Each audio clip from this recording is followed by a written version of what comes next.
काल 16/12/2024 रोजी Kolsewadi police station हद्दीत जुनी सोनिया कॉलनी चाळ नंबर 7 घर नंबर 5 या ठिकाणी महिला नामे अंजुरा मोहम्मद कमल हसन व तिचा पती मोहम्मद कमल हसन मोहम्मद हजरत अली असे दोघंजण हे विना पासपोर्ट शिवाय आणि विजाशिवाय भारतात वास्तव्य करताना मिळून आल्याने पोलीस कॉन्स्टेबल रामदास ज्ञानेश रुगले नेमणूक युनिट 4 उल्हासनगर यांनी दिलेल्या फिर्यादवरून कोळसेवाडी पोलीस स्टेशन येथे CR नंबर 1172/2024 पासपोर्ट अधिनियम कलम 3(4) व विदेशी व्यक्ती अधिनियम कलम 13(14) अन्वये गुन्हा नोंद करण्यात आलेला आहे. सदर दोन्ही दाम्पत्यांना बांगलादेशी नागरिकांना ताब्यात घेण्यात आलेले असून त्यांना आज रोजी मान्य न्यायालयासमोर हजर करून पुढील तपास करीत आहोत.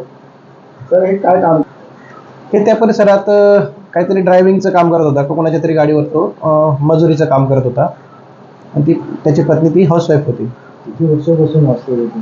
अंदाजे 7 ते 8 वर्षापासून ते इथं राहत असल्याचे समजलेलं आहे. अजून पुढे सखोल तपास चालू आहे त्या संदर्भात. काय कलम? कलम याच्यामध्ये भारतीय पासपोर्ट अधिनियम 1920 चे कलम 3(4) आणि विदेशी व्यक्ती अधिनियम कलम 13(14) अन्वये कारवाई करीत आहोत.